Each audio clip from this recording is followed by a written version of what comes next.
व्याख्यामुद्रां करसरसिजैः पुस्तकं शङ्खचक्रे बिभ्रद्भिन्नस्फटिकरुचिरे पुण्डरीके निषण्णः अम्लानश्रीरमृतविशदैरंशभिप्लावयन्मामाविर्भूयादनगमहिमामानसे वागधीशः नमस्ते प्राणेश प्रणतविभवायावनिमगाः नमः स्वामिन् रामप्रियतमनमन् गुरुगुण नमस्तुभ्यं भीमप्रबलतमकृष्णेष्ट भगवन्नमः श्रीमन्मध्वप्रदिश सुदर्शन्नो जय जय श्रीगुरुभ्यो नमः। नारायणं सुरगुरुं जगदेकनाथं भक्तप्रियं सकललोकनमस्कृतं च त्रैगुण्यवर्जितमजं विभुमाद्यमीशं वन्दे भवग्रम् अमरासुरसिद्धवन्द्यं नारायणं नमस्कृत्य नरं चैव नरोत्तमं देवीं सरस्वतीं व्यासं ततो जयमुदीरे। ವೇದವ್ಯಾಸುರ ಮಹಾಭಾರತದ ಚಿಂತಕರಿಗೆ ವಂದನೆಗಳು. ಶಾಂತಿ ಪರ್ವದ 219ನೆಯ ಪ್ರವಚನ. ಧರ್ಮರಾಜ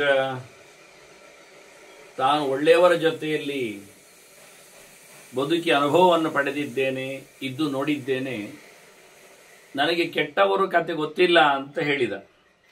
ಮನುಷ್ಯರ ಮೇಲೆ ಬಹಳಷ್ಟು ಕ್ರೂರರಾಗಿರುವ ವ್ಯಕ್ತಿಗಳು ನನಗೆ ಸರಿಯಾಗಿ ಪರಿಚಯ ಇಲ್ಲ, ಭೀಷ್ಮರೇ ಅವರೆಂಥವರು ಅಂತ ಬಹಳ ಚೆನ್ನಾಗಿ ಕೇಳಿಕೊಂಡಿದ್ದ. ಅಂದ್ರೆ ಅವರ ಸಹವಾಸ ಮಾಡಲಿಕ್ಕೆ ಅಂತಲ್ಲ. ಭೀಷ್ಮರು ಕೊನೆಗೆ ಹೇಳ್ತಾನೆ, ವಿವರ್ಜನೀಯ ನೃಶಂಸಕೃತ್ ಅಂತ. ಮನುಷ್ಯರ ಮೇಲೆ ದಯಾ ದಾಕ್ಷಿಣ್ಯ ಇಲ್ಲದವ, ಅತಿ ಕ್ರೂರಿಯಾದವನನ್ನು ಪರಿತ್ಯಾಗ ಮಾಡಲಿಕ್ಕುಂಟು ಅಂತಲೇ ಹೇಳ್ತಾರೆ. ಹಾಗಾಗಿ ಎಂಥವರನ್ನು ಅಂತ ತಿಳ್ಕೊಂಡಿದ್ದೆ ಪರಿತ್ಯಾಗಕ್ಕೆ ಯೋಗ್ಯ ಆಗ್ತದೆ ಅಂತ. ಪರಿಚಯ ಇರಲಿ ಅಂತ. ಕೆಟ್ಟವರ ಪರಿಚಯ ಯಾಕೆ ಹೇಳಿದ್ರೆ ಕೆಟ್ಟವರು ಯಾರಂತ ಗೊತ್ತಾಗಲಿ, ದೂರ ಮಾಡಲಿಕ್ಕೆ ಆಗ್ತದೆ ಅಂತ. ಹಾಗಾಗಿ ತಿನ್ನಬಾರದು ಯಾವುದು, ಕುಡಿಯಬಾರದು ಹೇಗೆ, ನಡೆಸಬಾರದೇನು ಅನ್ನುವುದನ್ನು ಚೆನ್ನಾಗಿ ತಿಳ್ಕೊಳ್ಳುವುದು ಯಾಕೆ ಅಂದರೆ ಅದನ್ನು ಪರಿವರ್ಜನೆ ಮಾಡಲಿಕ್ಕೆ. ಶ್ರುತಿಗಳು ಹಾಗೆ ಮಾತಾಡ್ತವೆ, ವಿದ್ಯಾಂಚೈವ ಅವಿದ್ಯಾಂಚ ಯಸ್ತದ್ವೇದ ಉಭಯಂ ಸಹ ಅವಿದ್ಯೆಯ ಮೃತ್ಯಂತೆ ಅವಿದ್ಯೆಯ ಅಮೃತಮಷ್ಟದೆ ಅಂತ. ತಿಳ್ಕೊಳ್ಳುವಾಗ ತಿಳ್ಕೊಳ್ಳಬಾರದ್ದನ್ನು ತಿಳ್ಕೊಳ್ಬೇಕು, ಯಾವುದು ತಿಳ್ಕೊಳ್ಳಬಾರದ್ದು ಅಂತ ಗೊತ್ತಿರಬೇಕು ಅವನಿಗೆ. ಅದು ಉಪದೇಶಕ್ಕೆ ಅನರ್ಹ ಅಂತ ಅರ್ಥ ಆಗಿರಬೇಕು. ಹೀಗಾಗಿ ಇನ್ನೂ ಹೆಚ್ಚಿನ ಸಂಗತಿಗಳ ಬಗ್ಗೆ ಅಂದಾಗ ಲೌಕಿಕ ವಿಷಯಗಳ ಬಗ್ಗೆಯೂ ಸಹ ಎಚ್ಚರ ಆಗಲಿಕ್ಕೋಸ್ಕರ ಅಂತ, ಸೋರಿ ಹೋಗದಂತೆ ಇರಲಿಕ್ಕೆ ಅಂತ. ಹೀಗಾಗಿ ರಾಜನಾದವನಿಗಂತೂ ಮೋಸಗಾರನು, ಕಪಟಿ, ವಂಚಕ, ಅನ್ಯಾಯಗಾರ ಹೇಗಿರ್ತಾನೆ ಎನ್ನುವ ಅನೇಕ ಆಯಾಮಗಳ ಪರಿಚಯ ಆಗಿವೆ. ಅದಕ್ಕೆ ಭೀಷ್ಮರು ಹೇಳುತ್ತಾರೆ, ಕೆಟ್ಟವ ಸರ್ವಾತಿಶಂಕಿ ಪರುಷಃ ಬಾಲಿಶಃ ಕೃಪಣೋಥವ ವರ್ಗ ಪ್ರಶಂಸಿ ಸತತಂ ಆಶ್ರಮ ದ್ವೇಷ ಸಂಕರಿ. ಅವನು ಮುಖ್ಯವಾಗಿ ಎಲ್ಲರ ಮೇಲೆಯೂ ಸಹ ಸಂಶಯದಲ್ಲಿ ಇರ್ತಾನೆ, ಯಾರನ್ನು ಚೆನ್ನಾಗಿ ಒಪ್ಪಿಕೊಳ್ಳುವುದಿಲ್ಲ. ಯಾವ ವಿಷಯದಲ್ಲಿ ಅವನು ಬಹಳಷ್ಟು ನಂಬಿಕಸ್ಥನಾಗಿರುವುದಿಲ್ಲ. ಪ್ರತಿಯೊಬ್ಬರನ್ನು ಹೆಚ್ಚಿನ ರೀತಿಯಲ್ಲಿ, ಇನ್ನೂ ಹೆಚ್ಚಿಗೆ ರೀತಿಯಲ್ಲಿ ಅವನನ್ನು ಸಂಶಯಕ್ಕೆ ಒಳಪಡಿಸಿಕೊಳ್ಳುತ್ತಾನೆ. ಬಹಳ ಕಠೋರನಾಗಿರ್ತಾನೆ, ಹಾರ್ಷ್, ಪರುಷ. ಮತ್ತೆ ಫುಲಿಶ್, ಬಹಳ ಚೆನ್ನಾಗಿ ಏನು ಎಚ್ಚರದಲ್ಲಿ ಇಲ್ಲವ, ಎಲ್ಲ ಒಂದು ಚೈಲ್ಡಿಶ್ ಅನ್ನುವ ಹಾಗೆ. ಬಹಳ ಕಡಿಮೆ ಬುದ್ಧಿಮಟ್ಟ, ಮೋಸದ್ದೇ ಹೆಚ್ಚು, ಕಂಜೂಸ್, ಬಹಳ ಯಾರ ಮೇಲೆ ಯಾವುದೇ ರೀತಿಯಾದ ಸಹಾಯ ಮಾಡುವ ಯೋಗ್ಯತೆ ಇಲ್ಲ. ಜೊತೆಯಲ್ಲಿ ಸಂಘ ಸಂಸ್ಥೆಗಳನ್ನು ಹೆಚ್ಚು ಒಪ್ಪಿಕೊಳ್ಳುತ್ತಾನೆ, ಗುಂಪುಗಾರಿಕೆ ಇದೆಲ್ಲ ಹೆಚ್ಚು ಅವನಲ್ಲಿ. ಯಾವುದೇ ಪರಿಕ್ರಮಗಳ ಬಗ್ಗೆ, ಸಿದ್ಧಾಂತಗಳ ಬಗ್ಗೆ ಅವನಿಗೆ ಆಸ್ಥೆ ಇಲ್ಲ. ಹಾಗೆ ನಡೆಸುವವರ ಮೇಲೂ ಅವನಿಗೆ ಇಷ್ಟ ಇಲ್ಲ. ಅದು ಬ್ರಹ್ಮವರ್ಗ ಇರಲಿ, ಕ್ಷತ್ರವರ್ಗ ಇರಲಿ, ವೈಶ್ಯವರ್ಗ ಇರಲಿ, ಪರಿಚಾರಕರಿರಲಿ, ಯಾರೇ ಇರಲಿ, ಯಾರದೇ ಅವರವರ ಆಶ್ರಮ ಧರ್ಮಗಳ ಬಗ್ಗೆ ಅವರಿಗೆ ನಡತೆ ಇರುವಂತೆ ಅವನಿಗೆ ಇಷ್ಟ ಆಗುವುದಿಲ್ಲ. ಅದನ್ನು ಸಂಕರ ಮಾಡ್ತಾನೆ, ಇನ್ನೊಬ್ಬರಿಂದ ಇನ್ನೊಂದನ್ನು ಮಾಡಿಸಿ ಹಾಳು ಮಾಡ್ತಾನೆ, ತಾನು ಹಾಗೆ ಆಗ್ತಾನೆ. ಹಿಂಸಾ ವಿಚಾರಿ ಸತತಂ ಅವಿಶೇಷ ಗುಣಾಗುಣ. ಒಳ್ಳೆದು ಕೆಟ್ಟದು ಎನ್ನುವುದರ ಮೇಲೆ ಅವನಿಗೆ ಹೆಚ್ಚು ಕಡಿಮೆ ಇಲ್ಲ.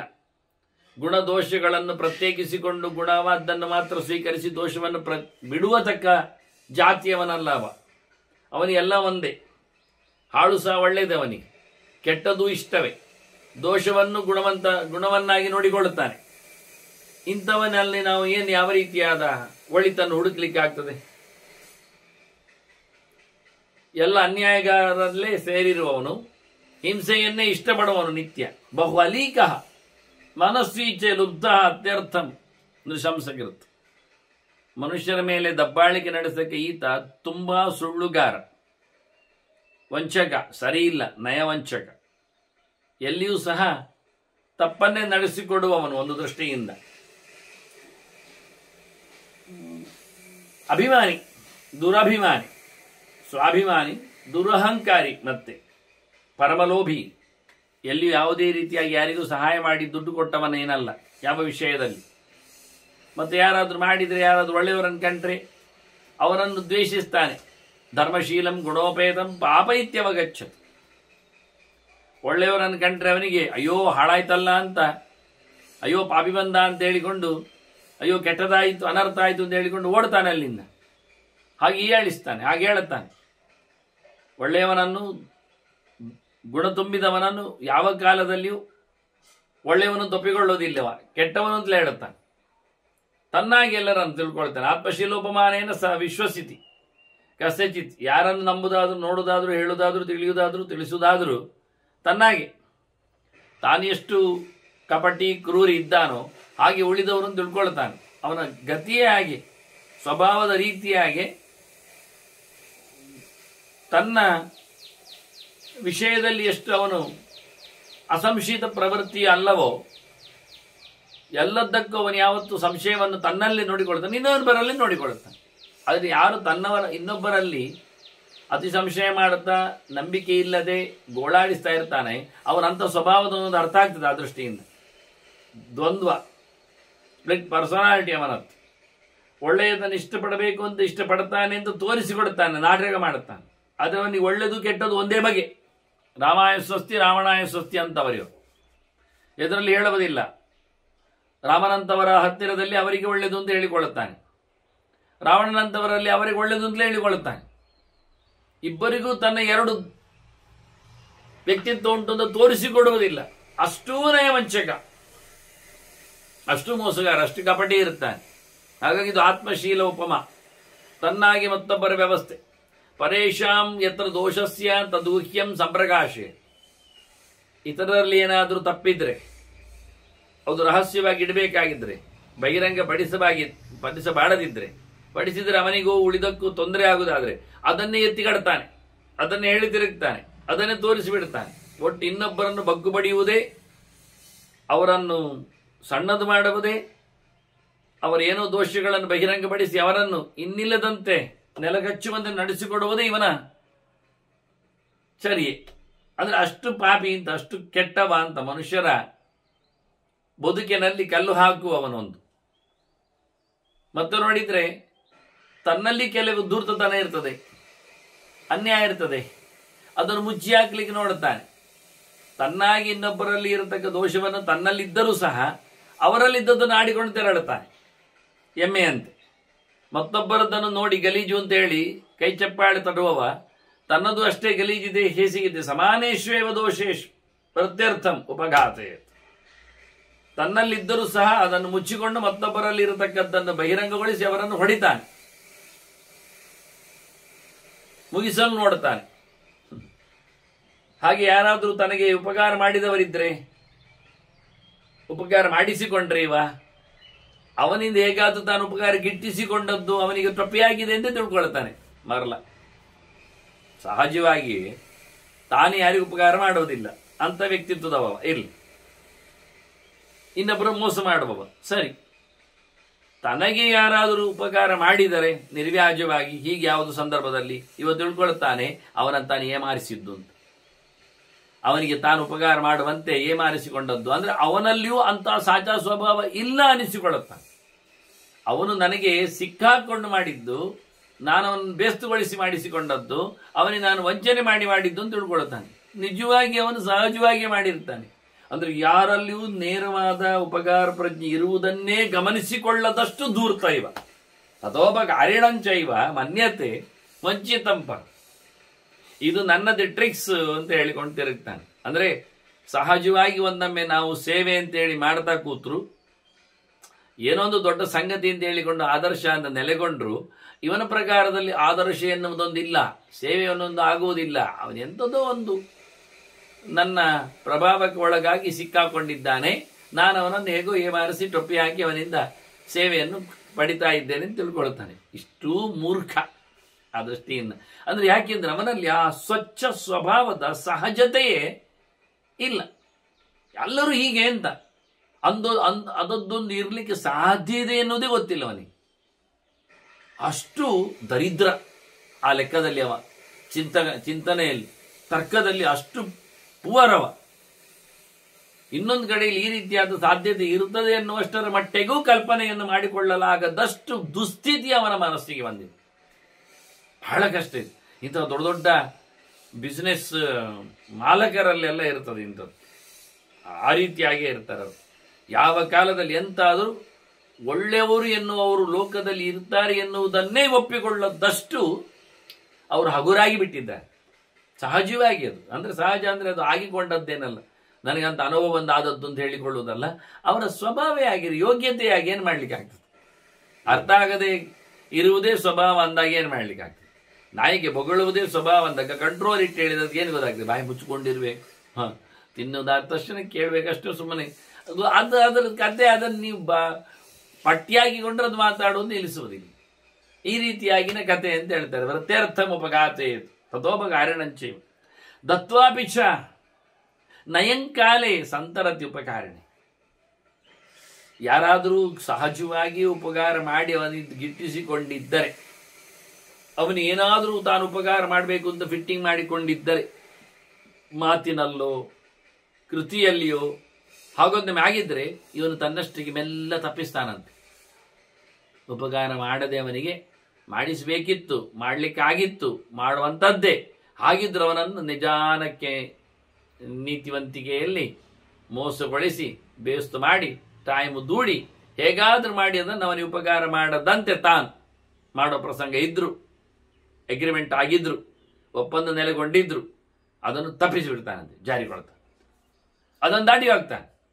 ಅಂದರೆ ಎಷ್ಟು ವಿಚಿತ್ರವಾದಂಥ ಪಲಾಯನ ಉಂಟು ನೋಡಿ ಇವನ ಕೈಯಲ್ಲಿ. ಇದು ನೃಶಂಸಕ ಅಂದರೆ ಬಹಳಷ್ಟು ನೀಚ ಹಾಳು ಕೆಲಸ ಮಾಡುವ ಮನುಷ್ಯರನ್ನು ಗೋಳಾಡಿಸುವ ಹೇಳಲಿಕ್ಕೋಸ್ಕರ ಇದನ್ನೆಲ್ಲ ಭೀಷ್ಮರು ವಿಶೇಷವಾಗಿ ಹೇಳುತ್ತಾರೆ.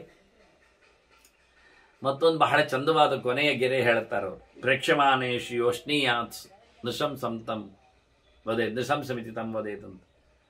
ಎಲ್ಲ ಬಗೆಯ ಭಕ್ಷ್ಯ ಭೋಜ್ಯ ಲೇಖ್ಯ ಚೋಷ್ಯ ಪೇಯಗಳನ್ನೆಲ್ಲ ಗಮ್ಮತ್ನಲ್ಲಿ ಯಾರು ತಿಂತಾನೆ, ತಿನ್ನುವಾಗ ಇತರರು ಅವರದ್ದನ್ನು ನೋಡ್ತಾ ಇರ್ತಾರೆ, ಏನು ಕೊಡುವುದಿಲ್ಲ, ಎಲ್ಲರೂ ನೋಡಿಕೊಳ್ಳುವಂತೆ ಎಲ್ಲವನ್ನು ನುಂಗಿ ಹಾಕ್ತಾನಲ್ಲ, ಇಂಥ ಪರಮಪಾಪಿ ಯಾರಿಲ್ಲ ಅಂತಾನೆ ಭೀಷ್ಮ.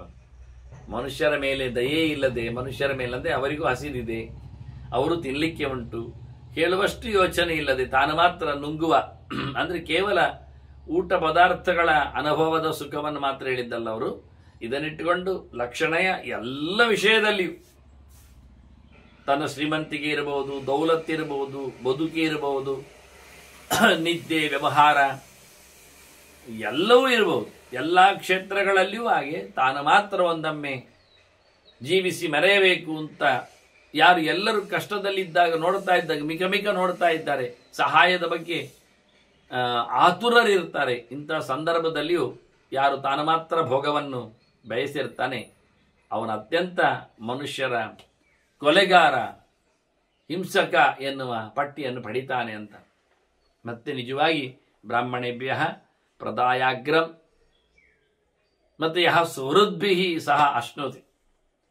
ತಿಳಿದವರಿಗೆ, ಜ್ಞಾನಿಗಳಿಗೆ, ಬ್ರಹ್ಮವರ್ಗದವರಿಗೆ ಮೊದಲಿಗೆ ಸುತ್ತುಗಳನ್ನು ಕೊಟ್ಟು ಊಟವನ್ನು ಬಡಿಸಿ, ಮತ್ತೆ ತಾನು ಒಬ್ಬನೇ ಅಲ್ಲದೆ ತನ್ನ ಜೊತೆಗಾರರ ಜೊತೆಯಲ್ಲಿ ಮಿತ್ರ, ಬಂಧು, ಕೆಲಸದವರು ಇವರನ್ನೆಲ್ಲ ಇಟ್ಟುಕೊಂಡು, ಮಕ್ಕಳು, ಸಂತಾನ ಇವರೆಲ್ಲರ ಜೊತೆಯಲ್ಲಿ ಸಮಾನ ಯೋಗಕ್ಷೇಮರ ಜೊತೆಯಲ್ಲಿ ಯಾರು ನಿಜವಾಗಿ ಊಟ ಮಾಡುತ್ತಾನೆ, ತಾನು ಸಂಪಾದನೆ ಮಾಡಿದ ಸೊತ್ತಿನಲ್ಲಿ ತನ್ನ ಒಳ್ಳೆಯ ಕೆಲಸಗಳನ್ನು ನಡೆಸ್ತಾ ಅದನ್ನು ಉಳಿದವರಿಗೆ ಹಂಚಿ ದೊಡ್ಡವರಿಗೆ ಇಟ್ಟು ಅದನ್ನು ಸಮರ್ಪಿಸಿಕೊಂಡು ತಾನು ಮತ್ತೊಬ್ಬನೇ ಅಲ್ಲದೆ ತನ್ನಗೆ ಜೊತೆಗಾರರ ಜೊತೆಯಲ್ಲಿ ಇಟ್ಟುಕೊಂಡು ಮನೆ ಮಂದಿ ಮತ್ತೊಂದು ಇನ್ನೊಂದು ಇವರನ್ನೆಲ್ಲ ಸೇರಿಸಿಕೊಂಡು ಯಾರು ನಿಜವಾಗಿ ತಿಂತಾನೆ ಅವನು ಒಳ್ಳೆಯ ಸಪ್ರೈತ್ಯ ಲಭತೆ ಸ್ವರ್ಗಂ ಇಹಚ ಆನಂತ್ಯಮಷ್ಟೇ.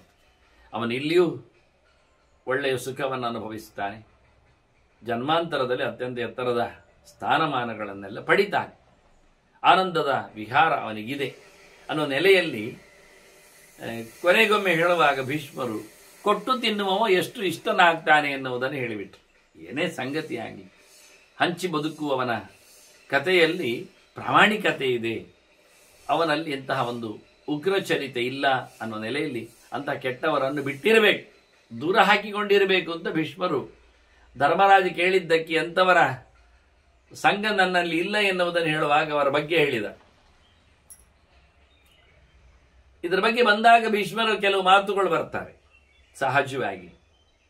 ಅಂದರೆ ಒಬ್ಬ ತಿಳಿದವನಿಗೆ ಕೊಡಬೇಕಾದ ಸಂಗತಿ ಅಂದಾಗ ಒಂದು ಜ್ಞಾನಿ ವರ್ಗವನ್ನು ಬದುಕಿಸಬೇಕು, ಒಂದು ಬ್ರಹ್ಮವರ್ಗ ಬೆಳೆಯಬೇಕು, ಶಾಸ್ತ್ರ ಸಮುದಾಯಗಳು ಉಳಿಯಬೇಕು, ಅದಕ್ಕಾಗಿ ದೊಡ್ಡ ಮಟ್ಟಿನ ವೈದಿಕ ಸಂಸ್ಕೃತಿಗಳಿಗೆ ಹರವು ಬೇಕು ಎನ್ನುವ ನೆಲೆ ಇದ್ದಾಗ ಅವರ ಮೇಲೆ ಸಹಾಯ ಮಾಡತಕ್ಕಂತಹ ಭಾರ ಅದು ಎಷ್ಟಿದೆ ಅಂತ ಸ್ವಲ್ಪ ವಿವರಣೆ ಭೀಷ್ಮರು ಕೊಡ್ತಾರೆ ಬಹಳ ಚೆನ್ನಾಗಿ.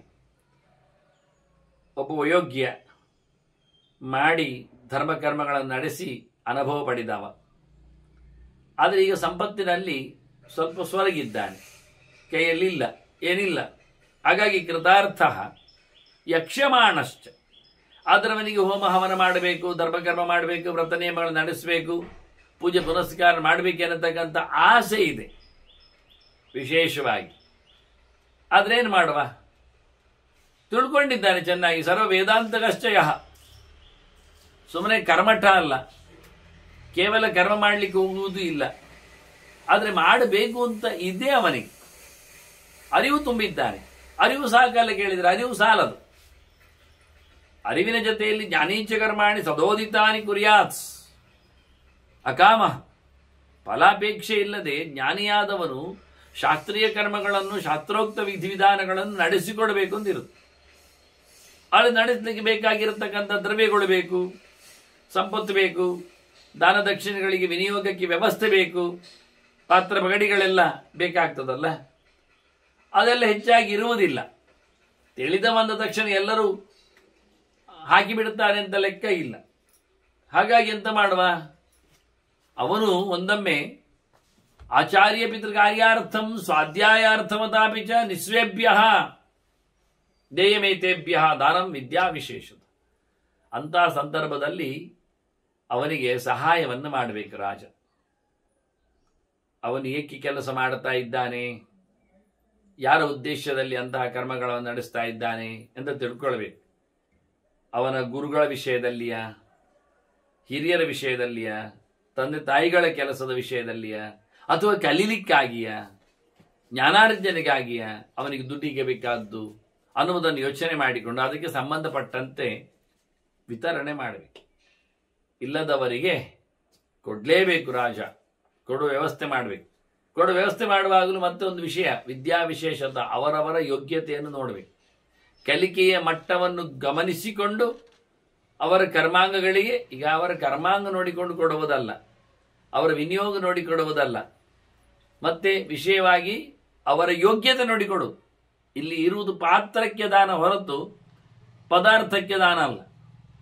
ಒಬ್ಬ ದೊಡ್ಡ ಯಾಗ ಮಾಡುತ್ತೇನೆ ಅಂತ ಹೇಳಬಹುದು, ಹೋಮ ಹವನ ಜೊತೆಯಲ್ಲಿ ಪೂಜೆ ಪುನಸ್ಕಾರಗಳನ್ನು ಮಾಡ್ತೇನೆ ಅಂತ ಹೇಳ್ಬೋದು. ಒಂದು ಚೌತಿ ಇಟ್ಕೊಳ್ಳಿ, ಅಥವಾ ಷಷ್ಠಿ ಇಟ್ಕೊಳ್ಳಿ, ಅಥವಾ ಪಂಚಮಿ ಇಟ್ಕೊಳ್ಳಿ, ಯಾರದ್ದೋ ಸಮಾರಾಧನೆ ಪೆಂಡಲ್ ಹಾಕಿ ಮಾಡ್ತಾನೆ, 16,000 ಜನರಿಗೆ ಊಟ ಹಾಕ್ತಾನೆ, ಜೊತೆಯಲ್ಲಿ 3 ಹೊತ್ತು ಧರ್ಮಕರ್ಮಗಳನ್ನು ನಡೆಸ್ತಾನೆ, ಒಂದು ವಾರದ ಕಾರ್ಯವನ್ನು ನಡೆಸ್ತಾನೆ. ಇರುವ ಸಹಾಯ ಬೇಕು, ಸಹಾಯ ಧನ ಬೇಕು, ಕೊಡುವ. ಏನಿಲ್ಲ ಕೈಯಲ್ಲಿ, ಮಾಡುವ ಮನಸ್ಸಾಗಿದೆ. ಆದರೆ ನೀನು ಎಷ್ಟು ಓದಿಕೊಂಡಿದ್ದಿ, ನೀನೆಷ್ಟು ಕಲಿತಿದೆ, ನಿನ್ನದೇನು ಕ್ವಾಲಿಫಿಕೇಶನ್, ನಿನ್ನ ಎತ್ತರ ಏನು, ಜ್ಞಾನದ ಕಥೆ ಹೇಗೆ.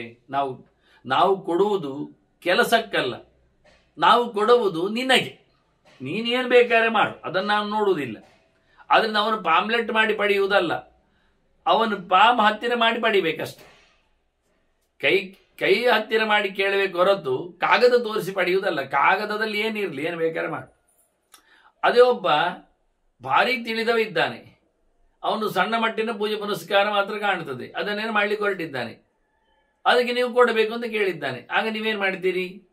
ಅವನ ಕರ್ಮಾಂಗಗಳಿಗೆ ಎಷ್ಟು ಖರ್ಚಾಗ್ಬೋದು? 1 ಲಕ್ಷ, ಸರಿ ಕೊಟ್ಟು ಬಿಡ್ತೀರಿ. ಇವನ ಕರ್ಮಾಂಗಕ್ಕೆ ಎಷ್ಟು ಖರ್ಚಾಗ್ಬೋದು? 10 ಲಕ್ಷ ಕೊಡುವುದಾ? ಅಲ್ಲ ಅಂತಾರೆ ಇಲ್ಲಿ. ತಿಳಿವು ನೋಡಿಕೊಂಡು ಕೊಡು, ಕರ್ಮ ನೋಡಿಕೊಂಡು ಕೊಡಬೇಡ. ಅವನ ಕೆಲಸ 1 ಲಕ್ಷದ್ದು, ಸರಿ 1 ಲಕ್ಷ ಕೊಟ್ಟಿದ್ದೇನೆ.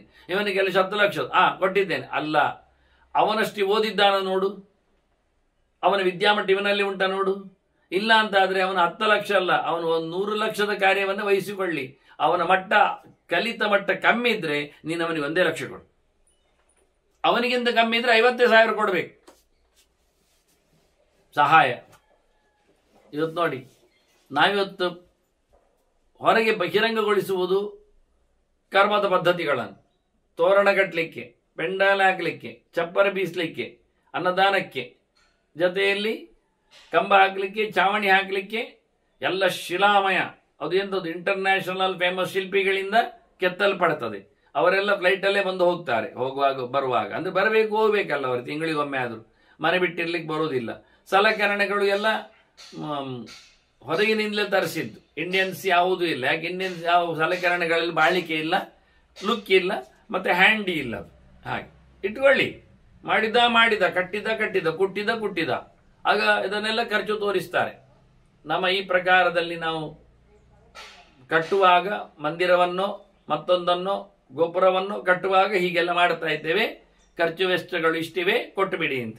ಅಯ್ಯೋ ನೋಡಿ, ಅವರದ್ದು 50 ಕೋಟಿ ಪ್ರಾಜೆಕ್ಟ್, ಇವನದ್ದು ಕೇವಲ 50 ಲಕ್ಷ ಪ್ರಾಜೆಕ್ಟ್. ಯಾರಿಗೆ ಕೊಡಬೇಕು? ನಾವು ಎಲ್ಲ ಧನಿಕರು, ಉದ್ಯಮಿಗಳು, ದೊಡ್ಡವರು, ಸಾಹುಕಾರರೆಲ್ಲ ಇದನ್ನು ಗಮನಿಸ್ತಾರೆ. ಏರುಪೇರುಗಳನ್ನು ನೋಡ್ತಾ ಇರ್ತಾರೆ ಅವರು, ತಿಳ್ಕೊಳ್ತಾರೆ ಅವರು ಆಗ ಏನು ಅಂತ. ಆದ್ರೆ ವಾಸ್ತವವಾಗಿ ಕಥೆಯನ್ನು ಕೇಳಿದ್ರೆ ಅದು ದೊಡ್ಡ ಸಂಗತಿಯೇ ಅಲ್ಲ ಅಂತಾರೆ. ಮಾಡುವವ ಯಾರು, ಹೇಗೆ ನೋಡು. ನೀವು ಕೊಡುವುದು ಕರ್ಮಾಂಗಕ್ಕೆ ಕೊಡುವ ದಾನ ಅಲ್ಲ, ಕರ್ಮಿಗೆ ಕೊಡುವ ದಾನ ಅಂತ ತಿಳ್ಕೊಳ್ಳಿ. ಅಂದ್ರು ಬಹಳ ವಿಚಿತ್ರವಾದಂತಹ ಒಂದು ಪರಿವರ್ತನೆ ಇಲ್ಲಿ. ನೀನು ಕೊಟ್ಟದ್ದು ಕೆಲಸಕ್ಕಲ್ಲ, ನೀನು ಕೊಟ್ಟದ್ದು ವ್ಯಕ್ತಿಗೆ. ವ್ಯಕ್ತಿಯ ಯೋಗ್ಯತೆ ಉಂಟಾ, ಕೊಡು. ಅವಾಗೇನು ಬೇಕಾದ್ರೆ ಮಾಡಿಕೊಳ್ಳಿ. ಅವನು ಮಾಡುವುದನ್ನು ನೋಡಿ ನೀನು ಕೊಡುವುದಲ್ಲ. ಯಾರು ಹೇಳಬೇಕ್ರಿ ಇಷ್ಟು ಗಟ್ಟಿಯಾಗಿ? ಯಾರು ಹೋಗ್ತಾರೆ ಇದನ್ನು? ಕರ್ಮದಿಂದ ಪುಣ್ಯ ಬರುವುದಲ್ಲ ಕೊಟ್ಟವನಿಗೆ, ಯಜಮಾನನಿಗೆ, ಅಥವಾ ಯಾವೊಬ್ಬ ದಾನಿಗೆ. ಎಷ್ಟು ದೊಡ್ಡ ಕೆಲಸ ಮಾಡಿದ್ದಾರೆ, 50 ಕೋಟಿಯ ಪ್ರಾಜೆಕ್ಟ್ ಅವರದ್ದು. ನಾವು 1 ಕೋಟಿ ಕೊಟ್ಟಿದ್ದೇವೆ, 1 ಕೋಟಿ ಪುಣ್ಯ ಬಂತು. ಬರಲಿಲ್ಲ ಅಂದ, ಬರುವುದಿಲ್ಲ ಅಂದ. ನೀನು ಕೊಟ್ಟದ್ದು ಕೆಲಸ ಅಂತ ಲೆಕ್ಕ ಹಾಕ್ಲಿಕ್ಕಿಲ್ಲ. ನೀನು ಕೊಟ್ಟದ್ದು ಯಾರ ಕೈಗೆ? ಅವನ ಯೋಗ್ಯತೆಯನ್ನು ನೋಡು. ಅವನು ಕುಡುಕನ, ಮೋಸಗಾರನ, ಹಾಳು ಮಾಡುತ್ತಾನ, ಯೋಚನೆ ಮಾಡು. ಅಂಥವನ, ಅಸಂಸ್ಕೃತನ, ಅಂಥವನಿಗೆ ಕೊಟ್ಟು ಏನು ಪ್ರಯೋಜನ ಆಗುವುದಿಲ್ಲ. ಒಳ್ಳೆಯವನ ಪ್ರಾಜೆಕ್ಟ್ಗಳಿಗೆ ಕೊಡಬೇಕು. ಎಷ್ಟು ಕಮ್ಮಿ ಕೊಟ್ಟರು ಪುಣ್ಯ ಜಾಸ್ತಿ ಬರ್ತದೆ. ಅಂಥವ ನಿನ್ನ 50,000 ಕೊಡು, 50 ಕೋಟಿ ಕೊಟ್ಟ ಪುಣ್ಯ ಬರ್ತದಲ್ಲಿ. ಈ ಅಳತೆಯ ಕೋಲು ನಮ್ಮಲ್ಲಿ ಇಲ್ಲ ಇವತ್ತು. ಬಹಳ ಕಷ್ಟವಾದದ್ದೇ. ಅಡಕತ್ತರಿಯಲ್ಲಿ ಶ್ರೀಮಂತರು ಸಿಕ್ಕಿ ಬೀಳುತ್ತಾರೆ ಇಂಥ ಸಂದರ್ಭಗಳಲ್ಲಿ. ಯಾಕೆಂದ್ರೆ ಒಬ್ಬ ಜ್ಞಾನಿಯ ವಿಜ್ಞಾನವನ್ನು ಅಳಿಲಿಕ್ಕೆ ಅವರ ಕೈಲಿ ಯಾವುದೇ ರೀತಿಯಾದ ವ್ಯವಸ್ಥೆ ಇಲ್ಲ. ಒಬ್ಬ ಎತ್ತಿ ಕಡ್ತಾನೆ, ಅವನೊಬ್ಬ ಹೊಂಡಕ್ಕೆ ಹಾಕ್ತಾನೆ. ಎಂಥ ಮಹಾಜ್ಞಾನಿಯನ್ನು ಕೆಳಗೆ ಹಾಕಿದವರಿದ್ದಾರೆ, ಎಂಥ ದೊಡ್ಡ ಮೂರ್ಖನನ್ನು ರಾಜನನ್ನಾಗಿಸಿದವರಿದ್ದಾರೆ. ಹೀಗಾಗಿ ಅಜ್ಞಾನಿ ಜ್ಞಾನಿ ಯಾವುದೇ ಸಮಾಜದಲ್ಲಿ ಗೊತ್ತಾಗದೆ ಹೋಗಿ ಏನು ಗಮ್ಮತ್ತು. ಆ ರೈಕ್ವನ ಕಥೆಯಲ್ಲಿ ಬಂದಾಗ ಏನು ಹೇಳ್ತಾನೆ, ಇಡೀ ಊರಿನವರು ಮಾಡಿದ ಒಳ್ಳೆ ಪುಣ್ಯ ಕರ್ಮಗಳೆಲ್ಲ ಜ್ಞಾನಿಯ ಕಿಸೆಗೆ ಹೋಗಿ ಬೀಳ್ತದೆ ಅಂತ. ರಾಜನ ಕಿಸೆಗೆ ಹೋಗಿ ಬೀಳುವುದಿಲ್ಲ. ಅವನಿಂದಾಗಿ ಇಡೀ ಲೋಕ ಉದ್ಧಾರ ಆಗಿರುವಂಥದ್ದು. ಬಹಳ ಚಂದವಾದ ದನಗಳು, ಬಹಳ ಅದ್ಭುತವಾದಂತಹ ಪರಿಚರ್ಯೆಗಳು, ಪೂಜೆ ಪುನಸ್ಕಾರಗಳು, ಬಹಳ ಎತ್ತರ ಮಟ್ಟಿನಲ್ಲಿ ಅಧ್ಯಯನಗಳು, ಕಲಿಕೆಗಳು ಆಗ್ತಾ ಇದ್ರೆ ಇಡೀ ದೇಶ ಸುಭಿಕ್ಷೆ ಆಗ್ತದೆ. ದೇಶದಲ್ಲಿ ಯಾವುದೇ ಪ್ರಾಜೆಕ್ಟ್ಗಳಿಂದ ಸುಭಿಕ್ಷೆ ಆಗುವುದೇ ಇಲ್ಲ. ಸಹಜವಾಗಿ ಆದದ್ದು ಈ ದನಗಳ ಬದುಕಿನಲ್ಲಿ, ಈ ಅಧ್ಯಯನದ ವ್ಯಕ್ತಿಗಳಲ್ಲಿ, ಈ ಕರ್ಮವನ್ನು ಸುಂದರವಾಗಿ ನಡೆಸಿಕೊಡತಕ್ಕಂತಹ ಬಹಳ ವಿದ್ವತ್ಪೂರ್ಣವಾದ ವ್ಯಕ್ತಿಗಳಲ್ಲಿ ಹೊರತು ಅದು ಬೇರೆ ಯಾವುದೇ ಲಿಖದಲ್ಲಿ ಅಲ್ಲ. ಆದರೆ ನೋಡುವವರು ಹೇಗೆ ಮಾಡ್ಲಿಕ್ಕೆ ಆಗ್ತದೆ ಅಂತ ಬಹಳ ಚೆನ್ನಾಗಿ ಹೇಳ್ತಾನೆ ಅವನು. ದಾನಂ ವಿದ್ಯಾ ವಿಶೇಷತಃ ಅಂತ. ಕೊಡು, ಉದ್ದೇಶವನ್ನು ನೋಡು, ಆದರೆ ಪ್ರಧಾನವಾಗಿ ಕೊಡುವಾಗ ಅವನ ಯೋಗ್ಯತೆಯನ್ನು ನೋಡಿಕೊ. ಏತೈವೈ ಸಾಧವಃ ದೃಷ್ಟಾ ಬ್ರಾಹ್ಮಣಾಃ ಧರ್ಮ ಭಿಕ್ಷವಃ. ಇವರು ಧರ್ಮ ಕರ್ಮಕ್ಕೋಸ್ಕರ ಭಿಕ್ಷೆ ಕೇಳ್ತಾ ಇರತಕ್ಕಂಥ ಜ್ಞಾನಿ ವರ್ಗದವರು ಅಂತ ಚೆನ್ನಾಗಿ ನೋಡು. ಇವರು ಒಳ್ಳೆ ಸಾಧುಗಳು, ಸಮಾಜವನ್ನು ಉದ್ಧಾರ ಮಾಡುವ. ಇವರಿಗೆ ಎಷ್ಟು ಬೇಕಾದಷ್ಟು ಕೊಡು, ಲೆಕ್ಕಾಚಾರ ತಪ್ಪಿಯೂ ಕೊಡು. ಅನ್ಯೇಭ್ಯೋಪಿ ಬಹಿರ್ವೇದಿ ಪ್ರಾಕೃತಾಂತ ಮಿದೀಯತೆ. ಬೇರೆ ಊರಿದವರಿಗೆ ಕೊಡಬಾರ್ದು ಹೇಳಿದ್ದಲ್ಲ, ಕೊಡು. ಎಂಥ ಪ್ರಾಕೃತನಿಗೂ. ಇವ ಸಂಸ್ಕೃತ, ಅವನು ಪ್ರಾಕೃತ. ಇವನಿಗೆ ಸಂಸ್ಕಾರ ಆಗಿದೆ, ಅವನಿಗೆ ಸಂಸ್ಕಾರ ಆಗಲಿಲ್ಲ. ಪ್ರಕೃತಿ ಪ್ರಕಾರದಲ್ಲೇ ಇದ್ದಾನೆ. ಅಂಥವರಿಗೂ ಕೊಡು ನೀನು, ಎಲ್ಲರಿಗೂ ಕೊಡು, ಆದರೆ ಯೋಗ್ಯತೆ ನೋಡಿ ಕೊಡು. ಇದು ಬಹಿರ್ವೇದಿ, ಅಂತರ್ವೇದಿ ಅಲ್ಲ. ಯಜ್ಞಾಂಗಕ್ಕೆ ಹೇಳಿಕೊಟ್ಟಂತ ಲೆಕ್ಕಾಚಾರದ ವ್ಯವಸ್ಥೆ ಅಲ್ಲ, ಅದು ಹೊರತುಪಡಿಸಿ ಅಂತ ಅರ್ಥ. ಹೊರತುಪಡಿಸಿ ದಾನ ದಕ್ಷಿಣೆಯನ್ನು ಏನು ಬೇಕಾರೆ ಮಾಡಿ. ಎಲ್ಲರನ್ನೂ ಕೊಡುವುದನ್ನು ನಿಲ್ಲಿಸುವುದರಲ್ಲಿ ನಾವಿಲ್ಲ, ಆದರೆ ಯೋಗ್ಯತೆ ಎಂದು ಕೊಡು ಮಾತ್ರ ಹೇಳು. ಅಶ್ವಭ್ಯ ಅಶ್ವಭಾಗ್ಯಭ್ಯ ದದ್ಯಾದನ್ನ ಮೆತೇಪ್ಸಿತಮನ್ನು ಆಚಾರ್ಯ ಮಧ್ವರು ಉಡುಪಿಯ ಕ್ಷೇತ್ರದ ಶ್ರೀಕೃಷ್ಣನ ಸಪ್ತೋತ್ಸವದ ಸಂದರ್ಭದಲ್ಲಿ ಆಚೀಚಿನ ದಿನಗಳು ಸೇರಿಸಿಕೊಂಡ 20 ದಿವಸ ಬಂದವರಿಗೆಲ್ಲ ಯಥೇಷ್ಟವಾದ ಅಶನ ಹಾಕ್ಲಿಕ್ಕೆ ಹೇಳುತ್ತಾನೆ. ಆ ಜಾತಿಯವರಿಗಿಲ್ಲ, ಈ ಜಾತಿಯವರಿಗೆ ಮಾತ್ರ ಎನ್ನುವ ಶಬ್ದ ಆಚಾರ್ಯರ ಮಾತಿನಲ್ಲಿ ಇಲ್ಲ, ಮಧ್ವರ ಮಾತಿನಲ್ಲಿ. ಆ ಕಾಲದ ಗೆರೆಯಲ್ಲಿ, 800 ವರ್ಷದ ಹಳೆಯ ಗೆರೆಯಲ್ಲಿ ಇನ್ನೇನು ಹೇಳುವ, ಜಾತ್ಯತೀತವಾದ ಕೃಷ್ಣ ಪ್ರಸಾದದ ವ್ಯವಸ್ಥೆಯನ್ನು ಉಡುಪಿಯಲ್ಲಿ ಆಚಾರ್ಯ ಮಧ್ವರು ಅಂದೇ ಹೇಳಿದ್ದಾರೆ. ಆದರೆ ನಮಗೆ ಒಂದು ಜಾತಿ ಏನು ಬೇಕು ಅಂದರೆ ಕೃಷ್ಣ ಭಕ್ತನಾಗಿ ಬರಬೇಕವ. ಯಾಕೆಂದ್ರೆ ಕೃಷ್ಣ ಪ್ರಸಾದ ತಿನ್ನಬೇಕಾದ್ರೆ ಮತ್ತೆಂತ, ಕಲ್ಲು ಹೊಡೆಯುವನು ಊಟ ಆಗುದು ಈಗ ಅಲ್ವಾ, ಅದು ಸತ್ಯ. ಹಾಗಾಗಿ ದದ್ಯಾದ ಅನ್ನಂ ಅದೆಂಥದ್ದು, ಸಸಿತಂ ಸಗುಡಾಧಿಕಂ ಅಂತಾರೆ. ಸ್ವೀಟ್ ಎಲ್ಲ ಹಾಕಬೇಕು, ಸಘೃತಾಧಿಕಂ, ತುಪ್ಪ ಹಾಕಬೇಕು, ಸ್ವೀಟ್ ಹಾಕಬೇಕು. ಏನೋ ಸಾರು ನೀರು ಹಾಕಿ ಓಡುವುದಲ್ಲ, ಲೆಕ್ಕಕ್ಕಿಲ್ಲದೆ ಬಂದವರು ಅಂತ ಅರ್ಥ ಅಲ್ಲ. ನಾನೇ ನೋಡಿದ್ದೇನೆ, 10-50 ವರ್ಷದ ಕೆಳಗೆ ನಾನೇ ಬಡಿಸಿದ್ದೇನೆ. ಇವತ್ತಿನ ರಾಜಾಂಗಣ ಏನೊಂದು ದೊಡ್ಡ ಸಭಾಂಗಣ ಆಗಿದೆ. ಹಿಂದೆ ಏನು ಅಲ್ಲ, ಖಾಲಿ ಅಂಗಣವೇ. ಅದು ಅಂಗಳವೇ, ಮಣ್ಣಿನ ನೆಲ. ಮಣ್ಣು ಮಾತ್ರ ಅಲ್ಲ, ಹೊಯ್ಗೆ, ಧೂಳು, ಕಣ, ಅದರ ನೆಲ ಅದು ಮಳೆ ಎಲ್ಲ ನಿಂತೋಗಿರ್ತದೆ. ಮಕರದ ಹೊತ್ತಿನಲ್ಲಿ, ಸಪ್ತೋತ್ಸವದ ಸಂದರ್ಭದಲ್ಲಿ, ಅಂತಹ ಸಂದರ್ಭದಲ್ಲಿ ಅಲ್ಲಿ ಊಟ 16,000 ಜನರಿಗೆ ಬಂದಾಗೆ ಮಾಡುವ ಅಡುಗೆಯೂ ಬಹಳ ಚಂದ. ಎತ್ತರದ, ನನಗಿಂತ ಎತ್ತರವಾದಂಥ ದೊಡ್ಡ ಮಟ್ಟಿನ, ಕೈಗೆ ಪೂರ್ಣವಾಗಿ ಆನಿಸಿಕೊಳ್ಳಲಾಗದ್ದಷ್ಟು 2 ಜನ ನನ್ನಂತವರು ಹಿಡಿದ್ರೆ ಎಂದೊಮ್ಮೆ ಆ ಕವಳಿಗೆ ಸುತ್ತು ಬಂದಿತೇನೋ ಕೈ ನಮ್ಮದು. ಅಷ್ಟು ಸುತ್ತಳತೆ, ಅಷ್ಟು ಎತ್ತರದ ರಾಮ ಲಕ್ಷ್ಮಣ ಕವಳಿಗೆ ಅಂತಲೇ ಎತ್ತರದಕ್ಕೆ. ಅದರಲ್ಲಿ ಸಾರು ಹುಳಿ ಮಾಡಲಿಕ್ಕೆ, ಮತ್ತೆ ಪಲ್ಯ ಮಾಡುವುದೆಲ್ಲ ಗೌಸಿ, ಚಿತ್ರಾನ್ನ ಮಾಡುವುದೆಲ್ಲ ನೋಡ್ಬೇಕು. ಯಾವುದರಲ್ಲಿ ಅಂದರೆ ದೋಣಿಯಲ್ಲಿ, ಉದ್ದನೆಯ 12 ಅಡಿ ಉದ್ದದ ದೋಣಿಯಲ್ಲಿ ಚಿತ್ರಾನ್ನ, ಪಲ್ಯ, ತರಕಾರಿಗಳದ್ದೆಲ್ಲ ಮಾಡಿ ಅದನ್ನು ಮರದ ಹಲಗೆಯ ಸಟ್ಟುಗ ಅಂದ್ರೆ ಹುಟ್ಟು ಅಂತೇವೆ ಆಗ ನಾವು ಅದನ್ನು, ಅದರಿಂದ ತೆಗೆದು ಹಾಕಲಿಕ್ಕೆ ರಾಶಿಗಟ್ಟಲೆ ತೆಗೆದು ಹಾಕುವ ಕ್ರಮ. ಅದ್ಭುತವಾದ ಕಥೆ ಅದು. ಆಚಾರ್ಯ ಮಧ್ವರ ಸಂಕಲ್ಪ ಸಹಜವಾಗಿತ್ತು, ಸುಂದರವಾಗಿತ್ತು. ಅದಕ್ಕೆ ಮತ್ತೆ ಸಾಮಾಜಿಕವಾದ ಲೇಪ ಕೊಡಲಿಕ್ಕೆ ಅಂತ ಹೇಳಿ ಹೋಗಿ ಅದನ್ನು ಸ್ವಲ್ಪ ಮೌಲ್ಯ ಕಡಿಮೆ ಮಾಡಿ ಹೆಚ್ಚುಗಡೆ ಮಾಡಲಿಕ್ಕೆ ಆಯ್ತು. ಮತ್ತೆ ಏನೋ ಅದಕ್ಕೊಂದು ಬಣ್ಣ ಬಂತು. ಉತ್ಸವದ ಮೇರುಗೆ ಬರಲಿಕ್ಕೆ ಹೋಗಿ ಅದು ಇವತ್ತು ವಿಚಿತ್ರವಾದಂತಹ ಕತೆಗೆ, ಚಿತ್ತಾರಕ್ಕೆ ಓಡಿ ಹೋಗಿದೆ. ಇರಲಿ ಬಿಡಿ. ಹಾಗೆ ಎಲ್ಲರನ್ನೂ ಸಂತೃಪ್ತಿಗೊಳಿಸಬೇಕೆನ್ನತಕ್ಕ ವ್ಯವಸ್ಥೆ ವೇದವ್ಯಾಸರ ಗೆರೆ ಇಲ್ಲಿ ಬಹಳ ಚೆನ್ನಾಗಿದೆ. ಅನ್ಯೇಭ್ಯೋಪಿ ಬಹಿರ್ವೇದಿ ಪ್ರಾಕೃತಾಂತಂ ವಿಧೀಯತೆ ಅಂತ. ಅದಕ್ಕೆ ವಾದಿರಾಜರು ಸಹ ಈ ಶ್ಲೋಕವನ್ನು ಗಮನಿಸಿ ನೇರ್ಪುಗೊಳಿಸಿದ್ದಾರೆ, ಚಿಂತನೆಯನ್ನು ಕೊಟ್ಟಿದ್ದಾರೆ. ಏನೆಲ್ಲ ಕೊಡ್ಲಿಕ್ಕೆ ಉಂಟಾಗ ಸರ್ವರತ್ನಾನಿ ರಾಜಾಹಿ ಯಥಾರ್ಹಂ ಪ್ರತಿಪಾದೆ. ಯೋಗ್ಯತೆ ನೋಡಿ ಕೊಡ್ಲಿಕ್ಕೆ ಯಥಾರ್ಹಂ ಕೊಡುವಾಗ ರಾಜ ಸರ್ವರತ್ನಾನಿ ಎಲ್ಲ ವಸ್ತುಗಳನ್ನು ಅವ ದಾನ ಮಾಡಲಿಕ್ಕೆ ಇದೆ, ವಿಶೇಷವಾಗಿ ಕೊಡ್ಲಿಕ್ಕಿದೆ. ಆದರೆ ಯೋಗ್ಯತೆಯನ್ನು ತಪ್ಪಿಸಿ ಕೊಡ್ಲಿಕ್ಕಿಲ್ಲ. ಯಾರಿಗೆ ಅಂತಹ ಯೋಗ್ಯತೆ ಉಂಟು ಅಂತವರಿಗೆ ಅಂತ ರತ್ನ, ಮುತ್ತಿನಂತವರಿಗೆ ಮುತ್ತು, ಅಥವಾ ವಜ್ರದಂತವರಿಗೆ ವಜ್ರದ ಹರಳು, ಅಥವಾ ಇನ್ನಿತರರಿಗೆ ಅವರ ಯೋಗ್ಯತೆಯಂತೆ ಕೊಡುವಂತಹ ವ್ಯವಸ್ಥೆಗಳು. ಹೀಗಾಗಿ ಇಷ್ಟು ನೀಡುವ ವ್ಯವಸ್ಥೆಗಳನ್ನು, ರಾಜನ ಬೊಕ್ಕಸದಿಂದ ಆಗಬೇಕಾದ ಕರ್ಮಾಂಗಗಳನ್ನು ಬಹಳ ಸುಂದರವಾಗಿ ಹೇಳ್ತಾರೆ. ಬ್ರಾಹ್ಮಣಾಯವ ಯಜ್ಞಾಶ್ಚ ಸಹಾನ್ನಾಹ ಸಾದಕ್ಷಿಣ.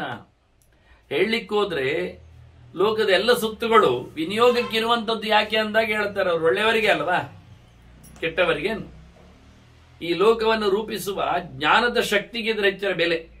ಆಡಳಿತೆಯು ಜ್ಞಾನದ ಮೇಲೆ ನೆಲೆಗೊಂಡಿದೆ.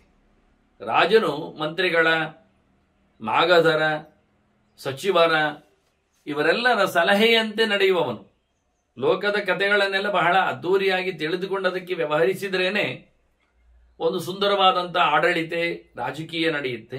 ಹಾಗಾಗಿ ಜ್ಞಾನ ಇಲ್ಲದ, ಪರಿವೆ ಇಲ್ಲದ, ತಪ್ಪು ತಪ್ಪಾಗಿ ಮಾಡುವ ಪೆದ್ದು ಪೆದ್ದಾದ ಆಡಳಿತವನ್ನು ಬಹಳ ಕಾಲದಲ್ಲಿ ಯಾವ ದೇಶವೂ ಕಾಣುವುದಿಲ್ಲ, ನೋಡುವುದಿಲ್ಲ.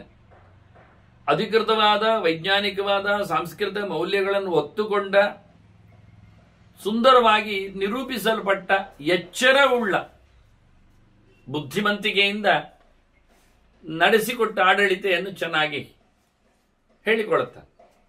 ಹಾಗಾಗಿ ಬಹಳ ಸುಂದರವಾದಂತಹ ನೆಲೆಯಲ್ಲಿ ಇವೆಲ್ಲವೂ ಸಹ ತಿಳಿವು ತುಂಬಿದವರಿಗೆ ಯೋಗ್ಯವಾದದ್ದು ಕೊಡಲು ಯೋಗ್ಯವಾದ. ಯಾಕೆಂದ್ರೆ ಅವರು ಒಳ್ಳೆ ರೀತಿಯಿಂದ ಬಿಲ್ಟ್ ಮಾಡ್ತಾರೆ ಮುಂದಕ್ಕೆ. ಅರಿವಿನಿಂದಲೇ ಇಡೀ ಜಗತ್ತು ನೆಲೆಗೊಂಡಿದೆ ಅಂತಂದ್ರೆ ಮಾಹಿತಿಯಿಂದಾಗಿ ತಾಂತ್ರಿಕವಾದ ವ್ಯಾಪಾರಗಳಾಗುವಂಥದ್ದು. ಮಂತ್ರಜ್ಞಾನ ಇಲ್ಲದೆ ಹೋದ್ರೆ ತಂತ್ರಕ್ಕೆ ಏನು ಬೆಲೆ ಇಲ್ಲ ಆಗ್ತದೆ. ಏನು ಮಾಡು ಎಂದು ನೋಡುವ ನೋಡುವ ನೋಡುವ ಅಂದ್ರೆ ನೋಡಿ, ಯಾವುದು ಫ್ಯೂಸು ಅಥವಾ ಯಾವುದು ನ್ಯೂಟ್ರಲ್ ಅನ್ನುವುದನ್ನು ನೋಡಿಕೊಳ್ಳದೆ ನಾವು ಸಿಕ್ಕಿಸಿ ನೋಡುವ ಅಂತ ಸಿಕ್ಕಿಸಿ ಬಿಟ್ರೆ ಇಡೀ ಸುತ್ತುಗಳು ದಹಿಸಿದ ನಂತರ ನಾವು ಎಚ್ಚರ ಆಗಬೇಕಾಗ್ತದೆ. ನೋಡಿ ಒಂದ್ಸಲ ಟೆಸ್ಟ್ ಮಾಡಿ ನೋಡುವ ಅಂತೇಳಿ ವಾಪಸ್ ಆಗಬೇಕಾಗ್ತದೆ. ಆದ್ರೆ ಯಾವುದನ್ನು ಬಹಳ ಚೆನ್ನಾಗಿ ಅರಿತುಕೊಂಡು ಇಟ್ಟರೆ ಆ ತಂತ್ರಜ್ಞಾನಕ್ಕೆ ಬೆಲೆ ಜಾಸ್ತಿ ಇರ್ತದೆ. ಆದ್ರಿಂದ ಇದನ್ನು ಇಲ್ಲಿ ಬಹಳ ಸುಂದರವಾಗಿ ಹೇಳ್ತಾರೆ. ಎಲ್ಲವೂ ಯಾರಿಗೆ ಸಮರ್ಪಿತ ಆಗಬೇಕು ಅಂದ್ರೆ ಬಹಳ ಚೆನ್ನಾಗಿ ಎಚ್ಚರ ಉಂಡು ಈ ಜಗತ್ತನ್ನು ನಡೆಸಿಕೊಡುವವನಿಗೆ ಅಲ್ಲವೇ ಅಂತ ಹೇಳ್ತಾರೆ. ಇನ್ನು ಬಲಾತ್ಕಾರದಲ್ಲಿ ಕೊಡಮಾಡುವುದಾದರೆ ಅದರ ಬಗ್ಗೆ ಕೆಲವು ಮಾತುಗಳನ್ನು ಉಲ್ಲೇಖ ಮಾಡುತ್ತಾರೆ ಭೀಷ್ಮರು. ಯಸ್ಯ ತ್ರೈವಾರ್ಷಿಕಂ ಭಕ್ತಂ ಸಸೋಮಂ ಪಾತುಮರ್ಹತಿ.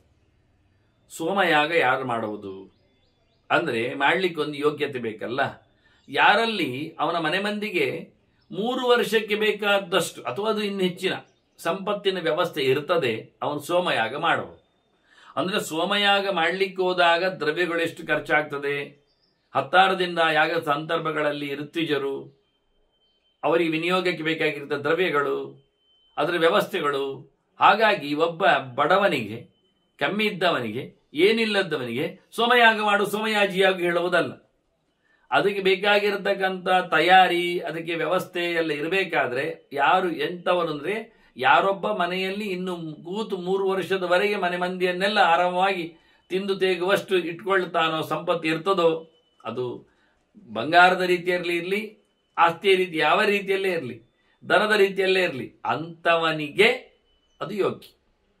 ಯಜ್ಞಶ್ಚೇತ್ ಪ್ರತಿರುದ್ಧ ಸ್ಯಾತ್ ಅಂಶೇ ಅಂಶೇ ಏಕೇನ ಅಂಶೇನೈಕೇನ ಯಜ್ವನಃ ಯೋ ವೈಶ್ಯಃ ಸ್ಯಾತ್ ಬಹುಪಶು ಈನಕ್ರತು ಅಸೋಮಪಃ ಕುಟುಂಬಾರ್ಥಸ್ಯ ತದ್ವಿತ್ತಂ ಯಜ್ಞಾರ್ಥಂ ಪಾರ್ಥಿವವರೇ. ಒಬ್ಬ ಒಳ್ಳೆಯವ ಮಾಡ್ತಾ ಇದ್ದಾನೆ ಯಜ್ಞ ದೊಡ್ಡ ಮಟ್ಟಿನಲ್ಲಿ, ಚೆನ್ನಾಗಿದೆ. ಆದ್ರೆ ಏನಾಯ್ತು ಅಂದ್ರೆ ಅದು ಪೂರ ಆಗ್ಲಿಕ್ಕೆ ಅವನಿಗೆ ಆಗ್ತಾ ಇಲ್ಲ, ಸಿಕ್ಕಿಬಿಟ್ಟಿದ್ದಾನೆ. ಅವನಿಗೆ ಕೈ ಸಿಕ್ಕಾಕೊಂಡಿದೆ. ಏನೋ ಒಂದು ಅಂಶದಲ್ಲಿ ಅಲ್ಲಿ ಮಾಡಲಿಕ್ಕೆ ಅವನಲ್ಲಿ ದ್ರವ್ಯಗಳ ನ್ಯೂನತೆ ಕಂಡು ಬಂದಿದೆ. ಏನು ಮಾಡುವವ? ಒಳ್ಳೆಯ ವ್ಯಕ್ತಿ ಮಾಡ್ತಾ ಇದ್ದಾನೆ, ಅರ್ಧದಲ್ಲಿ ನಿಲ್ಲಿಸುವುದಾ? ಬೇಡ. ಆಗೇನು ಮಾಡಬೇಕಂದ್ರೆ ರಾಜ ಸಂಪತ್ತನ್ನು ಅವನಿಗೆ ಕರುಣಿಸುವೆ. ಇದು ಅರ್ಥ ಆಗಿಬಿಟ್ರೆ ಎಲ್ಲರೂ ಹಾಗೆ ಮಾಡಲಿ ಶುರು ಮಾಡುತ್ತಾರೆ. ಅದಕ್ಕೆ ಅವನು ಸರಿಯಾಗಿದ್ದಾನ ಅಂತ ತಿಳಿದು ಕೊಡ್ಲಿಕ್ಕೆ ಯಜ್ಞಕ್ಕೆ ವ್ಯಕ್ತಿಗೆ ಯಾರಿಂದ ಕೊಡ್ಲಿಕ್ಕೆ? ರಾಜ ಬೊಕ್ಕಸದಿಂದ ಕೊಡುವುದಿಲ್ಲ. ಬೊಕ್ಕಸದಿಂದ ಕೊಟ್ಟರೆ ಎಲ್ಲರೂ ಮತ್ತೆ ಬೊಕ್ಕಸದಿಂದ ಕೇಳುತ್ತಾರೆ. ಅದಕ್ಕೊಂದು ವ್ಯವಸ್ಥೆ ಇದೆ. ಮತ್ತೆ ರಾಜ ಸಂಪತ್ತುಳ್ಳವರಿಂದ ತೆಗೆಸಿಕೊಡ್ಲಿಕ್ಕೆ, ಆ ಸಂಪತ್ತುಳ್ಳವನ ಹೇಗಿರಬೇಕು? ಅವನು ಬೇಕಾದಷ್ಟು ಸಂಪತ್ತುಳ್ಳವನಾಗಿರ್ಬೇಕು ದನ ಮುಂತಾದ ವ್ಯವಸ್ಥೆಗಳಲ್ಲಿ. ಮತ್ತೆ ಅವನು ಯಜ್ಞಯಾಗಗಳನ್ನು ಮಾಡ್ತಾ ಇರಬಾರದು, ಅವನು ಸೋಮಪಾನ ಮಾಡಿದವನಾಗಿರಬಾರದು. ಇಂಥದ್ದಿದ್ರೆ ಯಾರಿಗೆ ಯಜ್ಞ ಮಾಡುವ ಯೋಗ್ಯತೆ ಇಲ್ಲವೋ ಅಥವಾ ಮಾಡ್ತಾ ಇಲ್ಲವೋ, ಸಂಪತ್ತನ್ನು ಒಟ್ಟು ಮಾಡಿಕೊಂಡಿದ್ದಾನೋ ಅಂಥವರ ಸಮುದಾಯದಿಂದ, ಒಬ್ಬನಿಂದ ಅಂತೇನಲ್ಲ, ಅಂಥವರ ಸಮುದಾಯದಿಂದ ಸಂಪತ್ತನ್ನು ಪಡೆದು ಯಜ್ಞಕ್ಕಾಗಿ ಕೊಡಬೇಕು. ಅಂದರೆ ಧರ್ಮಕರ್ಮಗಳನ್ನು ಮಾಡುವಲ್ಲಿ ನ್ಯೂನತೆ ಇದ್ರೆ ರಾಜ ಕೇವಲ ಬೊಕ್ಕಸದಿಂದಲೇ ಎಲ್ಲರಿಗೂ ಕೊಡ್ತೇನೆ ಹೇಳಿಕೊಳ್ಳುವುದಲ್ಲ. ಎಲ್ಲಿ ಹೆಚ್ಚು ಇದೆ ವ್ಯಾಪಾರ ವರ್ಗದವರಲ್ಲಿ, ಉದ್ಯಮಿಗಳಲ್ಲಿ, ಅವರಲ್ಲಿ ಕೆಲವೊಮ್ಮೆ ಹೆಚ್ಚು ಬಂದಿರ್ತದೆ ಸಂಪತ್ತುಗಳು, ಅದನ್ನು ಇವನಿಗೆ ವಿನಿಯೋಗ ಆಗುವಂತೆ ಒಂದು ದೃಷ್ಟಿಯಿಂದ ಸಮೀಕರಣ ಮಾಡುವ, ಬ್ಯಾಲೆನ್ಸಿಂಗ್ ಅಂತೇವೆಲ್ಲ, ಹಾಗೆ ಇಕಾನಮಿ ಬ್ಯಾಲೆನ್ಸ್ ಅಂತ, ಆರ್ಥಿಕ ವಸ್ತುಗಳ ಬಗ್ಗೆ ವ್ಯವಸ್ಥಿತವಾಗಿ ನಡೆಸುವ ಕ್ರಮ ಇದು ಒಂದು ದೃಷ್ಟಿಯಿಂದ. ಹಾಗೆಯೇ ಆಹರೇತ್ಸ್, ಅದರಂತೆ ಸಂಪತ್ತನ್ನು ರಾಜ ಒಟ್ಟು ಮಾಡುವಾಗ ಕೇವಲ ಬೇಕಾದಾಗ ಯಜ್ಞ ಯಾಗಗಳಿಗೆ ಬೇಕಾದಾಗ ಮಾತ್ರ ಅಲ್ಲ, ಅನ್ಯಾಯ ಮಾಡುವವರಿಂದಲೂ ಒಟ್ಟು ಮಾಡ್ಲಿಕ್ಕೆ ಬರ್ತದೆ. ಆಹರೇ ದೃಶ್ಯತಃ ಕಿಂಚಿತ್. ದೇಶದ್ರೋಹಿಗಳು, ಯಜ್ಞ ವಿರೋಧಿಗಳು, ಇಂಥವರು ನಾಸ್ತಿಕರು, ಇಂಥವರೆಲ್ಲ ಯಾರಿದ್ದಾರೆ ಅಂಥವರಿಂದಲೂ ಸಂಪತ್ತನ್ನು ರಾಜ ಪಡಿಬಹುದು ಇಂಥ ಸಂದರ್ಭಗಳಲ್ಲಿ. ಹಾಗೆಯೇ ಕಾಮಂ ಶೂದ್ರಸ್ಯ ವೇಶ್ಮನಿ, ಯಾವುದೇ ಕರ್ಮಾಂಗಗಳು ಮಾಡದವನ ಮನೆಯಿಂದಲೂ ಸ್ವಲ್ಪ ಪಡಿಲಿಕ್ಕೆ ಬರ್ತದೆ. ಯೋ ಅನಾಹಿತಾಗ್ನಿ ಶತಗುಹು ಅಯಜ್ವಾಚ ಸಹಸ್ರಗುಹು, ಸಾವಿರಾರು ದನ ಇದೆ, ನೂರಾರು ದನಗಳಿವೆ, ಹೋಮ ಮಾಡ್ತಾ ಇಲ್ಲ, ಅಗ್ನಿಕರ್ಮ ಇಲ್ಲ ಅವನ ಕೈಯಲ್ಲಿ, ಸಂಸ್ಕಾರಗೊಂಡಿಲ್ಲವ, ಉದ್ಯಮಿ ಇದ್ದಾನೆ, ಅಂಥವರಿಂದಲೂ ನೂರಾರು ಸಾವಿರಾರು ದನಗಳುಳ್ಳ, ಇದು ಎರಡು ಪ್ರಕಾರ, 10 ಪಾಲು ಹೆಚ್ಚು 10 ಪಾಲು ಕಡಿಮೆ ಅಂತ. ಇಂಥವರಿಂದಲೂ ತಯೋರಪಿ ಕುಟುಂಬಾಭ್ಯಾಮ ಹರೇತ್, ಅವರು ಧರ್ಮಕರ್ಮಕ್ಕೆ ವಿನಿಯೋಗ ಮಾಡುವುದಿಲ್ಲ ಅಂದ್ರೆ ಅಂಥವರಿಂದಲೂ ರಾಜ ಮುಟ್ಟುಗೋಲು ಆಗ್ಬಹುದು, ಬಲಾತ್ಕಾರ ಪಡೆಯಬಹುದು, ಕೊಡಿ ಅಂತೇಳಿ ತನ್ನ ರಾಜ್ಯಕ್ಕೆ ಸೇರಿಸಿಕೊಂಡು ಇಂಥ ಒಳ್ಳೆ ಕೆಲಸವನ್ನು ಮಾಡಿಸಬಹುದು. ತಾನು ತಿನ್ನುವುದಿಲ್ಲ ರಾಜ, ಮಾಡಿಸ್ಲಿಕ್ಕೆ. ಇದು ನಡೀತದೆ ಅಂತ. ಅತಾದ್ರಭ್ಯ ಹಾರೇದ್ ವಿತ್ತಂ ವಿಖ್ಯಾಪ್ಯ ನೃಪತಿ ಸದಾ. ಒಂದು ವಿಷಯ ಮಾತ್ರ, ಯಾರು ದಾನ ವಿತರಣೆ ಮಾಡದೆ ಭೋಗಕ್ಕೋಸ್ಕರ ಎಲ್ಲವನ್ನು ಪಡೆದುಕೊಂಡಿರ್ತಾನೋ, ಇದು ಟ್ಯಾಕ್ಸ್ ಹೇಳಿದ ಹಾಗೆ, ಅಂಥವರಿಂದ ಹೇಳಿ ಪಡಿಲಿಕ್ಕೆ. ಕದಿಯುವುದಲ್ಲ, ಮುಟ್ಟುಗೋಲಾಗೋದು, ಬಡಿಯುವುದಲ್ಲ. ಕೊಡುಮಾರಾಯ ಅಂತ ಕೇಳಿ ನಿನ್ನಲ್ಲಿ ಹೆಚ್ಚಿದೆ ಅಂತ ತಿಳಿಸಿ ಅಂಥ ಕಡಿಮೆಯಲ್ಲಿ ಬೇಕಾಗ್ತದೆ ಹೇಳಿ ಅವನನ್ನು ಒತ್ತಾಯಪಡಿಸಿ ಪಡಿಲಿಕ್ಕೆ ಉಂಟು ಅಂತ. ಹೀಗೆ ಮಾಡಿದರೆ ರಾಜ ಬಲಾತ್ಕಾರ ಮಾಡಿದಾಗ ಆಗ್ಲಿಲ್ವಾ, ಅವನು ಒಂದು ಇನ್ನೊಬ್ಬ ದರೋಡೆಕೋರ ಆಗ್ತದೆ. ಇಲ್ಲಪ್ಪ ತಥೈವ ಆಚರತಃ ಧರ್ಮ ನೃಪದೇಶ್ಯ ತಥಾಕಿಲ. ರಾಜನಿಗೆ ಆ ಎಲ್ಲ ಕರ್ಮ ಮಾಡಿದ ಪುಣ್ಯ ಬರ್ತದೆ. ಆಗ ಯಾರೊಬ್ಬ ಮಾಡುವವ ಸಹಾಯ ಆಗಬೇಕು, ಯಾರೊಬ್ಬ ಮಾಡದವ ಅವನಿಂದ ತೆಗೆಸಿಕೊಡ್ಬೇಕು ರಾಜ.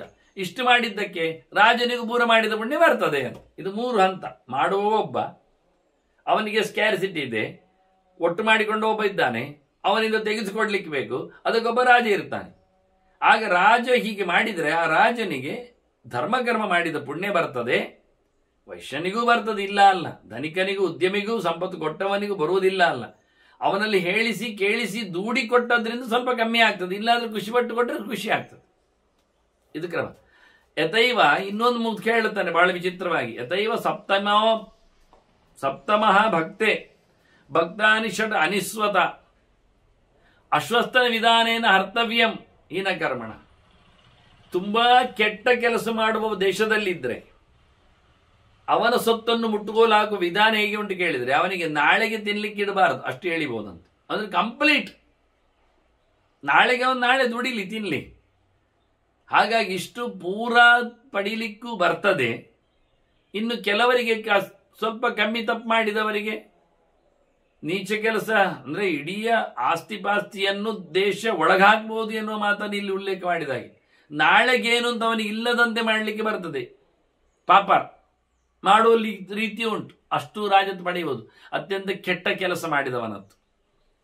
ಸ್ವಲ್ಪ ಸಾಬೀತಿನ ಕೆಲಸ ಆದ್ರೆ, ಕೆಟ್ಟ ಕೆಲಸ ಆಗಿದೆ ದೊಡ್ಡ ಮಟ್ಟಿದ್ದಲ್ಲ ಆದ್ರೆ ಅಂಥವನದ್ದು 3 ದಿನಕ್ಕೆ ಊಟ ಮಾಡಲಿಕ್ಕೆ ಬಿಡಬಹುದಂತೆ. ಅದರ ಆಚೆ ತೆಗೀರಿ ಅಂತ ಮತ್ತೆ ಅವನು ರೆಡಿ ಆಗ್ತಾನೆ. ಇನ್ನು ಬಹಳ ಕಮ್ಮಿ ಕೆಲಸ ಮಾಡಿದವನಿಗೆ 4 ದಿನದ ಊಟಕ್ಕೆ ಕೊಡಿ ಅಂತಾರೆ. ಹಾಗೆ ಇದು ಊಟದ ಲೆಕ್ಕಾಚಾರ. 6ನೇ ಊಟ 7ನೇ ಊಟ ಅಂದ್ರೆ 6 ದಿನ 7 ದಿನ ಅಂತ ವಾರಗಟ್ಟಲೆ ಎಳಿಬೇಕಾಗಿಲ್ಲ. ಯಾಕೆಂದ್ರೆ ಮನುಷ್ಯನಿಗೆ 2 ಹೊತ್ತು ಊಟ ವ್ಯವಸ್ಥೆ, ಸಾಯಂ ಪ್ರಾತಃ ಅಂತ ಅಗ್ನಿಹೋತ್ರದ ಹಾಗೆ.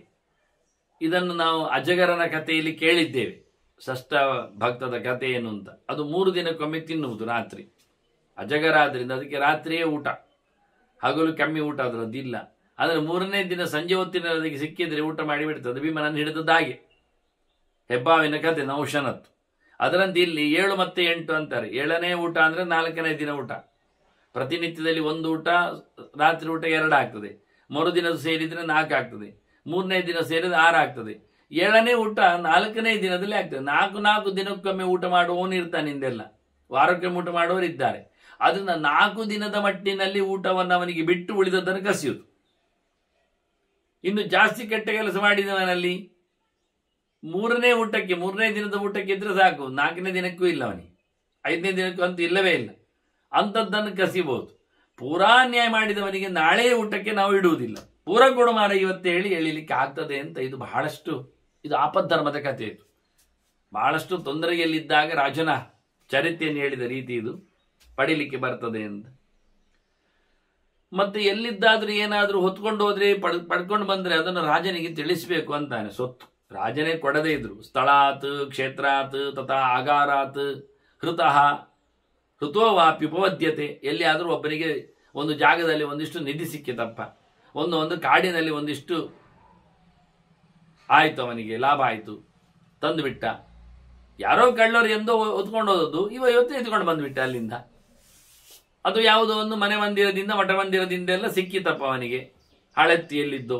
ಇದು ಯಾವುದಾದ್ರೂ ಸೊತ್ತನ್ನು ಅವನು ಎಗರಿಸಿದ್ರು ಯಾರದ್ದಾದ್ರೂ, ಯಾಕೆ ಎಗರಿಸಿದವ ಹೇಳುವುದಿಲ್ಲ ಕೊನೆಗೆ ತುಂಬಾ ಇದ್ದದ್ರಿಂದ. ಯಾಕೆಂದ್ರೆ ಅವನು ಹೇಳಿದ್ರೆ ಸಿಕ್ಕಿ ಬೀಳ್ತಾನೆ. ಇದು ನಿನ್ಗೆ ಎಲ್ಲಿಂದ ಬಂತು ಕೇಳ್ತಾನೆ, ಅವನು ಎಲ್ಲಿಂದ ಎಗರಿಸಿರ್ತಾನೆ.